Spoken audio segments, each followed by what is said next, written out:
آداب عرض ہے۔ اردو آڈیو بکس میں خوش آمدید۔ میں ہوں آپ کی میزبان ڈاکٹر سعدیہ ہما ماجد۔ آج آپ قدرت اللہ شہاب کے شہاب نامے سے سنیں گے مہاراجہ ہری سنگھ کے ساتھ چائے۔ بابا اجیت سنگھ جھجار ہری خالصہ ہائی اسکول سے اٹھ کر prince of Wales college Jammu کا داخلہ ویسا ہی تھا جیسے کسی دور افتادہ گاؤں کا دیہاتی اچانک بڑے شہر میں وارد ہو جائے۔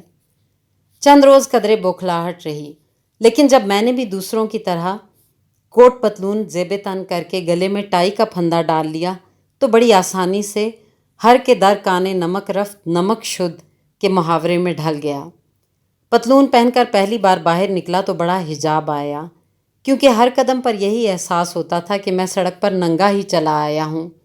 لیکن کچھ عرصے بعد جو لوگ پاجامہ پہنے باہر گھومتے پھرتے نظر آتے تھے ان پر برہنگی کا شبہ ہونے لگا۔ اردو کا جھنڈا تو میں خالصہ ہائی اسکول میں گاڑ ہی آیا تھا۔ اب کالج میں آ کر میں نے انگریزی زبان کو اپنا تختہ مشق بنا لیا۔ چند مہینوں کے اندر اندر میں نے کالج لائبریری میں شیکسپیئر سے لے کر زمانہ حال تک جتنا انگلش لٹریچر موجود تھا اس کا بیشتر حصہ ایسے ہی چلتے پھرتے کھنگال ڈالا۔ ٹامس ہارڈی اور رابرٹ لوئس اسٹیونسن مجھے پسند آئے، لیکن میری جان کو جس کا اصلی روگ لگ گیا وہ پی جی ووڈ ہاؤس تھا۔ ووڈ ہاؤس طنز و مزاح کی ایک چھوٹی سی شفاف جھیل ہے، زیادہ لمبی چوڑی نہ زیادہ گہری۔ اس میں فلسفے کا جھاڑ جھنکار اگتا ہے، نہ نظریات کی لہریں اٹھتی ہیں۔ محدود وسعت کی کہانیوں سے وہ لامحدود تفنن طبع کا سامان مہیا کرتا ہے۔ زبان اس پر کبھی حاوی نہیں ہوتی، بلکہ وہ خود زبان پر اس درجے حاوی رہتا ہے کہ موم کی ناک کی طرح اسے جس طرف چاہے مروڑ کر اپنے بے نظیر اسلوب بیان میں ڈھال لیتا ہے۔ اس نے 88 سے اوپر تصانیف چھوڑی ہیں۔ ایک ایک کتاب کئی بار پڑھنے سے بھی اکتاہٹ کا احساس نہیں ہوتا۔ انگلش لٹریچر کی تاریخ میں اس کا شمار ان لوگوں میں تو نہ ہوگا جنہیں کلاسیکی درجہ دیا جاتا ہے، لیکن اگر ووڈ ہاؤس پیدا نہ ہوا ہوتا تو انگریزی زبان کی بہت سی نزاکتیں اور لطافتیں تشنہ اظہار رہ جاتیں۔ علمی انگریزی تک رسائی تو لائبریری کے ذریعے ہو گئی، لیکن عملی انگریزی کا تجربہ مجھے اپنے والد بزرگوار سے حاصل ہوا۔ عبداللہ صاحب ایک دریا کی طرح تھے جو نہایت خاموشی سے نظروں سے اوجھل زیر زمین بہہ رہا ہو۔ 5-6 برس کی عمر میں جب وہ یکایک یتیم ہو گئے تو انکشاف ہوا کہ ان کا بال بال قرضے میں بندھا ہوا ہے اور گھر کی ساری زمین اور مکان ساہوکاروں کے پاس رہن رکھے ہوئے ہیں۔ موروثی زر اور زمین کی یہ بے ثباتی دیکھ کر عبداللہ صاحب نے اب ایسی جائیداد بنانے کا تہیہ کر لیا جو مہاجنوں کے ہاتھ گروی نہ رکھی جا سکے۔ چنانچہ وہ دل و جان سے تعلیم حاصل کرنے میں منہمک ہو گئے۔ اس زمانے میں چمکور صاحب میں کوئی اسکول نہ تھا۔ پرائمری اسکول 5 میل دور تھا، مڈل اسکول 11 میل اور ہائی اسکول 20 میل۔ 2 سال کا امتحان ایک سال میں ختم کر کے اور وظیفے پر وظیفہ لے کر عبداللہ صاحب ضلع امبالہ سے میٹریکولیشن کا امتحان میں اول آئے۔ ان دنوں سر سید احمد خان کی تحریک علی گڑھ کا بڑا چرچا تھا۔ لدھیانہ کی انجمن مفید عام اس تحریک سے متاثر تھی۔ پنجاب میٹریکولیشن میں غالباً پہلی بار کوئی مسلمان لڑکا ایک ضلع میں اول آیا تھا۔ عبداللہ صاحب کا رزلٹ دیکھ کر انجمن مفید عام کا ایک کارکن چمکور صاحب آیا اور عبداللہ صاحب کو علی گڑھ سر سید کے پاس لے گیا۔ وہاں پر انہوں نے انگریزی، عربی، فارسی، فلسفہ اور ریاضی میں اپنی دھاک بٹھائی اور علی گڑھ کالج کے ابتدائی دور میں BA کر لیا۔ BA کے بعد سر سید کی وساطت سے انہیں انگلستان جا کر ICS کے امتحان کے لیے وظیفہ ملا۔ اس زمانے کے توہمات میں 7 سمندر پار کا سفر بلائے ناگہانی کے مترادف تھا۔ چنانچہ دادی اماں نے اپنے بیٹے کو ولایت جانے سے منع کر دیا۔ عبداللہ صاحب سعادت مند فرزند تھے، انہوں نے وظیفہ واپس کر دیا۔ سر سید کو مسلمان نوجوانوں کا مستقبل سنوارنے کی دھن ہی نہیں بلکہ جنون تھا۔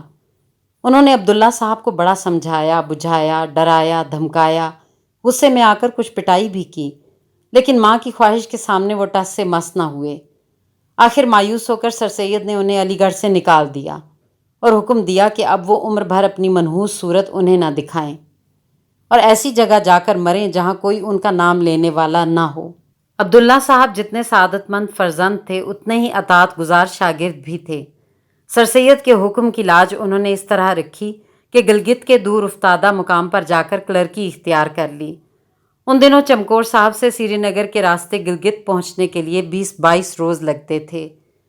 108 سال کی عمر میں وفات پانے تک دادی اماں نے کبھی گاؤں سے باہر قدم نہ رکھا تھا، اس لیے وہ خوش تھیں کہ گلگت جا کر بیٹا گھر کے پاس ہی رہا، 7 سمندر پار تو نہیں گیا۔ گلگت کی ایک لڑکی عبداللہ صاحب کو بڑی راس آئی، دیکھتے ہی دیکھتے وہ کشمیر راج کی طرف سے وہاں کے گورنر بن گئے۔ گلگت میں انہوں نے 18-20 برس گزارے۔ ان کے سب بچوں کی پیدائش بھی وہیں پر ہوئی، 3 بیٹے 3 بیٹیاں۔ اس علاقے کی بین الاقوامی اہمیت اور چینی اور روسی ہمسایوں کے معاملات پر انہیں خاصا عبور حاصل تھا۔ کشمیر کے مہاراجہ پرتاپ سنگھ کے ساتھ ان کے بڑے اچھے مراسم تھے۔ اس کی وفات کے بعد جب مہاراجہ ہری سنگھ گدی پر بیٹھا تو اس سے انبن ہو گئی۔ 47 سال کی عمر میں عبداللہ صاحب نے ملازمت سے سبکدوشی حاصل کر لی اور مستقل طور پر جموں میں قیام پذیر ہو گئے۔ یہ وہ زمانہ تھا جب جموں اور کشمیر کے مسلمانوں کی صدیوں سے خوابیدہ قسمت انگڑائی لینے لگی تھی۔ ینگ مینز مسلم ایسوسی ایشن کے پردے میں چودھری غلام عباس نے اپنی سیاسی زندگی کا آغاز کر دیا تھا۔ شیخ محمد عبداللہ نے بھی سری نگر میں ایسوسی ایشن کی برانچ کھول کر سیاست کے خارزار میں پہلا قدم رکھ دیا تھا۔ مسلمانان ریاست کے افق پر 2 نوجوان تیزی سے ابھرے اور دیکھتے ہی دیکھتے سیاسی آسمان پر پوری تابانی سے چھا گئے۔ چند برس بعد آل جموں کشمیر مسلم کانفرنس کی داغ بیل ڈالی گئی تو چودھری غلام عباس اور شیخ محمد عبداللہ کی جوڑی اس کی روح رواں تھی۔ لیکن جیسے جیسے برصغیر کی سیاست میں پاکستان کا نظریہ ابھرتا گیا، ویسے ویسے ان دونوں لیڈروں کے راستے بھی ایک دوسرے سے الگ ہوتے گئے۔ چودھری صاحب نے مسلم کانفرنس سمیت قائد اعظم محمد علی جناح کی قیادت میں نظریہ پاکستان کا راستہ اختیار کر لیا۔ شیخ صاحب نیشنل کانفرنس کا 1.5 اینٹ کا مندر الگ بنا کر مہاتما گاندھی اور پنڈت جواہر لال نہرو کے چرنوں میں جا بیٹھے۔ چودھری غلام عباس کی شخصیت اور سیاست صدق، خلوص، دیانت اور امانت کا مرقع تھی۔ ان کی آنکھوں میں عقاب کی تیز نگاہی تھی اور دل میں جذبات کی طغیانی۔ اسلام پر ان کا صرف ایمان ہی نہ تھا بلکہ عملی زندگی میں بھی وہ بڑے سحر خیز، عبادت گزار اور قلندر صفت مومن تھے۔ اسلام کے بعد ان کا دوسرا جزو ایمان پاکستان تھا۔ مسلمانان کشمیر کے دل میں پاکستان کے ساتھ وابستگی کا عقیدہ راسخ کرنے کا سہرا سب سے زیادہ انہی کے سر ہے۔ زندگی عزیز کے کئی سال انہوں نے جیل میں گزارے۔ پاکستان آ کر بھی انہیں دوبارہ جیل جانا پڑا۔ سچی بات 2 ٹوک کہہ دینا ان کی طبیعت ثانی تھی، اس لیے اپنے بھی ان سے خفا تھے، بیگانے بھی ناخوش۔ وہ زہر ہلاہل کو کبھی کہہ نہ سکے قند۔ حال کی حقیقت کو کال کی مصلحتوں میں چھپانا ان کا شیوا نہ تھا۔ ان کے اصلی جوہر کو اگر کسی نے پہچانا تو صرف قائد اعظم نے پہچانا۔ پاکستان کے باقی سب لیڈر اوپر سے تو ان کی عزت کرتے تھے لیکن اندر سے کھچے کھچے رہتے تھے۔ چودھری صاحب کا ظاہر اور باطن ایک تھا۔ یہ جن سے نایاب ہماری سیاست کے مزاج کی ضد تھی، اس لیے ذہنی تصادم کا میدان کارزار ہر وقت گرم رہتا تھا۔ اس کے برعکس شیخ محمد عبداللہ سیاست کے کباڑ خانے میں بے پیندے کا لوٹا تھے۔ جب انہوں نے ینگ مینز مسلم ایسوسی ایشن کے پلیٹ فارم سے اپنی اڑان شروع کی، اس وقت وہ ایک اسکول میں سائنس ٹیچر تھے۔ چہرے پر بڑی خوشنما داڑھی تھی اور گلے میں لہن داؤدی کا نور بھرا تھا۔ ان کی قرات اور نعت خوانی ہزاروں لاکھوں کے مجمع کو مسحور رکھتی تھی۔ لیکن پھر مسٹر گوپال سوامی آئنگر کشمیر کا وزیر اعظم بن کر آیا۔ کہنے کو یہ ICS افسر تھا لیکن در پردہ وہ انڈین نیشنل کانگریس کے مندر کا پجاری تھا۔ اس نے اپنے جال کچھ ایسی چابکدستی سے بچھائے کہ شیخ صاحب سدھائے ہوئے بٹیر کی مانند بڑی آسانی سے تہ دام آ گئے۔ دیکھتے ہی دیکھتے ان کی ذہنی، معاشی اور جسمانی کایا کلپ ہو گئی۔ امیر اقدال اور حضرت بل کے جلسوں میں نعتیں پڑھ کر لاکھوں کو رلانے والے شیخ جی اب نئے نئے اپ ٹو ڈیٹ سوٹ پہن کر بندے ماترم کا ترانہ الاپتے، بمبئی کے تاج اور کلکتہ کے گرینڈ ہوٹل کی ہائی سوسائٹی میں چہچہانے لگے۔ ریزیڈنسی روڈ جموں پر انجمن اسلامیہ کے غریبانہ دفتر سے اٹھ کر ان کی نشست و برخاست برلا ہاؤس دہلی، آنند بھون الہ آباد اور واردھا جیسے مقامات میں منتقل ہو گئی۔ مسلم کانفرنس سے ناطہ توڑ کر شیخ صاحب نے نیشنل کانفرنس کی بنیاد ڈالی تو پہلے اس کے استرے سے اپنی خوبصورت داڑھی کا صفایا کیا اور پھر اس قضیہ کشمیر کی خشتے اول بھی رکھ دی جو آج تک پاکستان اور بھارت کے درمیان ایک خطرناک ناسور کی طرح رس رس کر بہہ رہا ہے۔ شیخ محمد عبداللہ کی یہ ڈگر کسی نظریاتی اصول پرستی کا نتیجہ نہ تھی، بلکہ وہ سیاست کو اپنے گھر کی لونڈی سمجھ کر اسے اپنی طبعی ہٹ دھرمی، برخود غلط انانیت اور ذاتی ہوس اقتدار کی تسکین کے لیے بے دریغ استعمال کرتے تھے۔ مقبوضہ کشمیر کے وزیر اعلیٰ کی کرسی ان کی زندگی کا واحد مقصد بن کر رہ گیا تھا۔ اس پر متمکن رہنے کے لیے وہ سیاسی بلیک میل بھی کرتے تھے، اپنا تھوکا ہوا بھی چاٹتے تھے، اصولوں کی کلابازیاں بھی کھاتے تھے اور مسلمانوں کے جذبات کے ساتھ منافقانہ آنکھ مچولی بھی کھیلتے تھے۔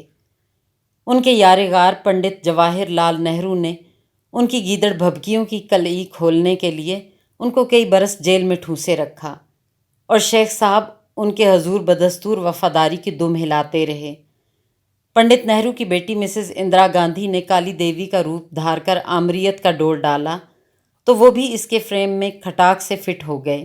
مسز اندرا گاندھی کی معزولی کے بعد بھارت میں ہوا کا رخ بدلا تو شیخ صاحب نے بھی جھٹ پٹ کشکا کھینچا دیر میں بیٹھا کب کا ترک اسلام کیا۔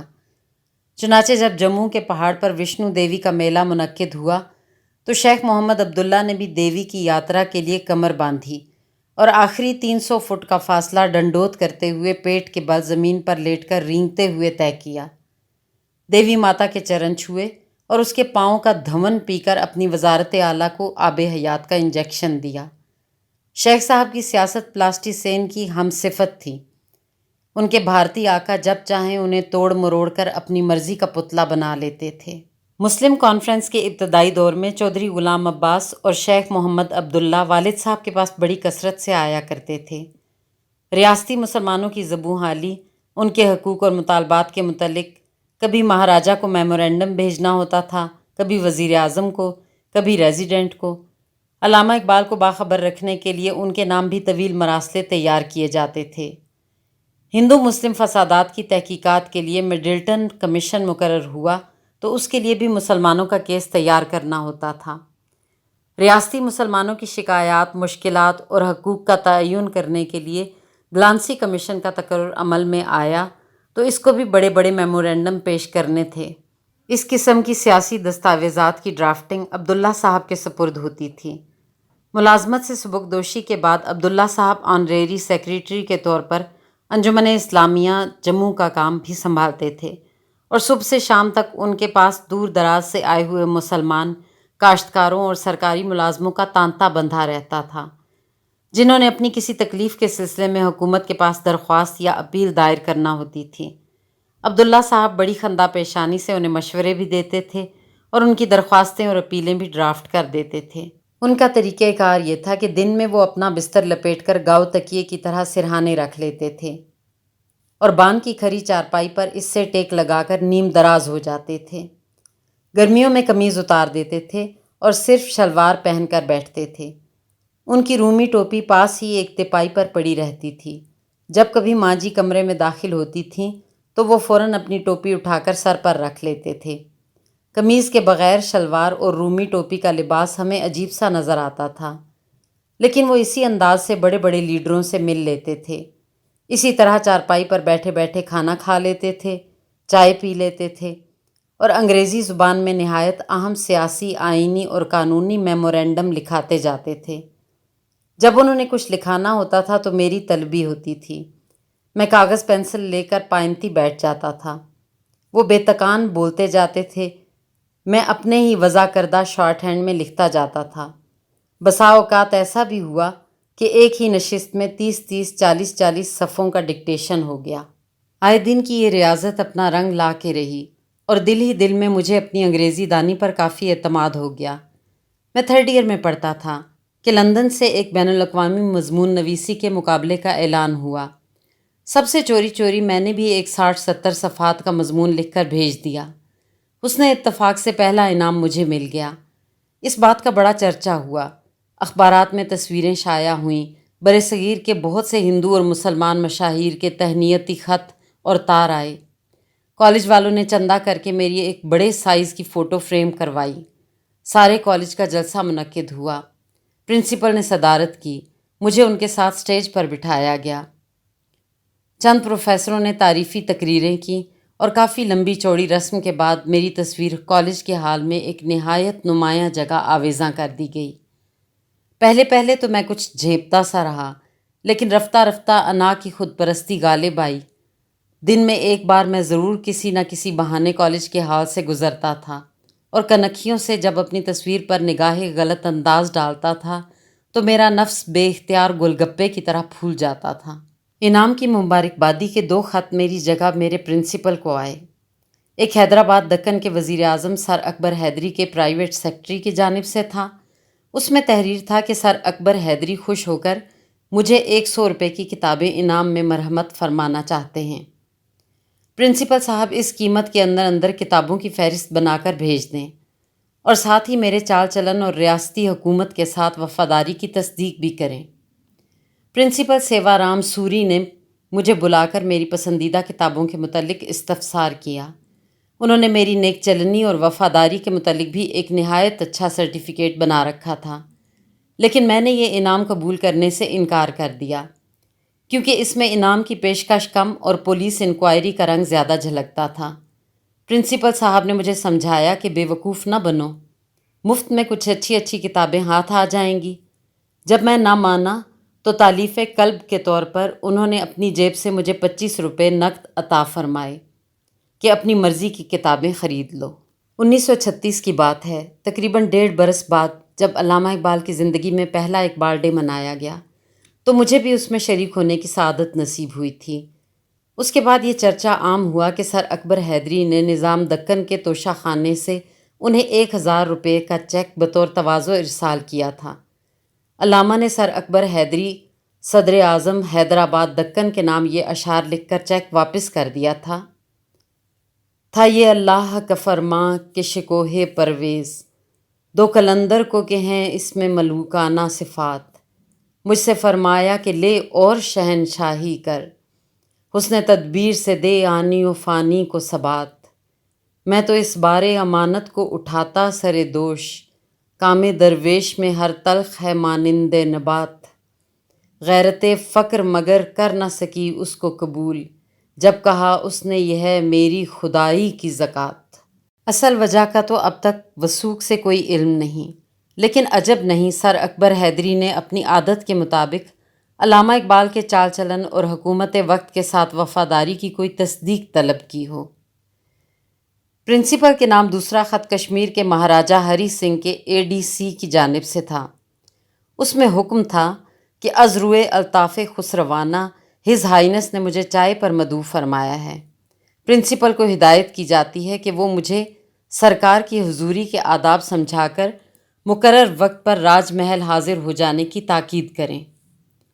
پرنسپل صاحب نے بڑی وضاحت سے مجھے مہاراجہ کی بارگاہ میں حاضری اور گفتگو کے طور طریقے سکھائے، اور جب وہ روز سعید طلوع ہوا تو میں بڑے اہتمام سے سوٹ بوٹ پہن کر شام کے 4 بجے مہاراجہ پیلس پہنچ گیا۔ وہاں پر ایک صاحب نے جو ڈیوڑی وزیر کہلاتے تھے مجھے از سر نو مہاراجہ کی سرکار میں پیش ہونے کے آداب سمجھائے اور ایک آراستہ ویٹنگ روم میں بٹھا دیا، جہاں 10-12 آدمی درباری لباس پہنے چند پری چہروں کے ساتھ پہلے سے بیٹھے تھے۔ معلوم ہوا کہ کوئی صبح کے 9 بجے سے باریابی کا منتظر بیٹھا ہے، کوئی 10 بجے سے، لیکن سرکار نے ابھی تک یاد نہیں فرمایا۔ میں نے 1 گھنٹہ انتظار کرنے کے بعد کچھ بے صبری دکھائی تو ڈیوڑی وزیر غصے سے بولے کہ میاں تم کس کھیت کی مولی ہو؟ یہ دوسرے حضرات جو یہاں بیٹھے ہیں سب کرسی نشین درباری ہیں، اور یہ آراستہ پیراستہ خواتین سرکار کی منظور نظر ہیں۔ 3-4 دن سے یہ ہو رہا ہے کہ یہ سب صبح سویرے یہاں آ کر بیٹھ جاتے ہیں اور شام تک انتظار کر کے ہنسی خوشی واپس چلے جاتے ہیں۔ تم بھی چپکے سے بیٹھے رہو۔ میں گھنٹہ بھر اور چپکے سے بیٹھا رہا۔ اس کے بعد اپنی خودی کو تھوڑا سا بلند کیا اور ڈیوڑی وزیر کو برملا کہہ دیا کہ مہاراجہ صاحب سے ملنے کی درخواست میں نے نہیں کی، انہوں نے خود مجھے چائے پر مدعو کیا ہے، اب اگر انہیں فرصت نہیں تو میں چلتا ہوں۔ ڈیوڑی وزیر صاحب مجبور ہو کر خالص ڈوگری زبان میں بظاہر زیر لب بڑبڑاتے لیکن حقیقتاً مجھے گالیاں دیتے اندر چلے گئے۔ تھوڑی دیر بعد 2 ADC آئے اور مجھے کشاں کشاں راج محل کے ایک اندرونی برآمدے میں لے گئے۔ وہاں انواع و اقسام کی وردیاں زیب تن کیے بیروں، بٹلروں اور درباریوں کا ہجوم ایک صوفے کے گرد دست بستہ ایستادہ تھا۔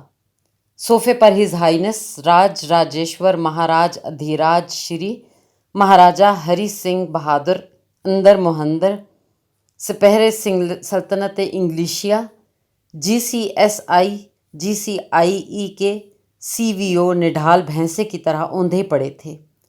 ان کے جسم کا گوشت پوست صوفے پر یوں بکھرا ہوا تھا جیسے گندے کپڑوں سے بھرا ہوا سوٹ کیس تیز رفتار گاڑی سے باہر گر کر پھٹ گیا ہو۔ مہاراجا ہری سنگھ رات بھر شراب کے ساتھ کچے اور پکے گوشت کا شغل فرماتے تھے اور دن بھر وید، حکیم اور ڈاکٹر ان کے لیے کشتوں کے پشتے لگا کر انہیں اگلی شب کے لیے تازہ دم کرتے رہتے تھے۔ چنانچہ اس وقت بھی چند عورتیں اور مرد ان کے اعضائے رئیسہ و غریبہ کے خفی اور جلی مالش کرنے میں مصروف تھے۔ مہاراجا کی آنکھیں کچھ کھلی اور کچھ بند تھیں اور ان کے کونوں میں گید گندے بروزے کی طرح تہ در تہ جم رہی تھی۔ ایک اے ڈی سی نے مجھے دھکیل کر مہاراجا کی سرکار میں پیش کیا، دوسرے اے ڈی سی نے میرا ہاتھ پکڑ کر مہاراجا کے دستے مبارک کے ساتھ ہلکے سے رگڑ دیا۔ ہاتھ ملانے کی اس رسم میں وہ کیفیت تھی جو مینڈک کے لجلجے پیٹ کو ہتھیلی پر رکھ کر پیدا ہوتی ہے۔ اس تعارف کے بعد مہاراجا بہادر کے نرخرے سے غٹ غٹ کی کچھ آوازیں برآمد ہوئیں، جن میں دریافت فرما رہے تھے کہ یہ شخص کون ہے اور یہاں کیوں آیا ہے۔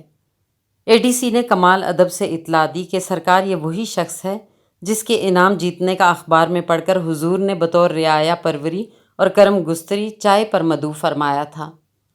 مہاراجا بہادر نے بصد استغنا و دریا دلی ہاتھ کے اشارے سے ایک بیرے کو حکم دیا کہ لے جاؤ اسے، پلاؤ چائے وائے، کچھ پیسٹری ویسٹری بھی۔ غنودگی کے مارے مہاراجا صاحب اپنا فکرہ بھی پورا نہ کر پائے اور 2-3 بیرے میری طرف یوں لپکے جیسے وہ میری مشکیں کس کر چائے پلانے لے جائیں گے۔ اسی روز میں نے اپنے دل میں یہ عزم بالجزم کر لیا کہ میں کسی صورت میں کبھی ریاست کشمیر کی ملازمت اختیار نہ کروں گا۔ چنانچہ بی ایس سی کرتے ہی جب مجھے اسٹیٹ گورنمنٹ سے انگلستان جا کر فارسٹری کی تعلیم حاصل کرنے کا وظیفہ پیش ہوا تو میں نے بڑی بے اعتنائی سے اسے قبول کرنے سے انکار کر دیا اور گورنمنٹ کالج لاہور میں ایم اے انگریزی کا داخلہ لے لیا۔ پرنس آف ویلز کالج کے 4 سال انگریزی کا بھوت میرے سر پر بری طرح سوار رہا، اگرچہ کالج میگزین توی کے اردو سیکشن کی ادارت میرے سپرد تھی، تاہم اردو تک بھی میری رسائی بزبان انگریزی ہی ہوتی تھی۔ اس زمانے میں مجھے ہر چیز پہلے انگلش میں سوچتی تھی اور میں اس کا ترجمہ کر کے اردو کے قالب میں ڈھالتا تھا۔ شیلے اور کیٹس کی چند نظموں کے منظوم ترجمے بھی کیے۔ اے باد غرب مولانا صلاح الدین احمد صاحب کو بہت پسند آئی اور انہوں نے اسے ادبی دنیا میں شائع فرمایا۔ قیام پاکستان کے بعد لاہور سے ایک رسالہ جاوید جاری ہوا تھا۔ اس کے ایک ایشو میں سہاگ گیت والی نظم فراق گورکھپوری کے نام سے چھپی دیکھی۔ میرے لیے تو یہ بات باعث فخر تھی کہ میری کوئی چیز غلطی سے بھی فراق جیسے عظیم شاعر کے نام لگ سکتی ہے، لیکن اگر ان کے علم میں یہ چیز آ گئی ہوتی تو وہ ضرور اسے اپنی توہین قرار دیتے۔ اے باد غرب، شیلے کی اوڈ ٹو دا ویسٹ ونڈ کا ترجمہ۔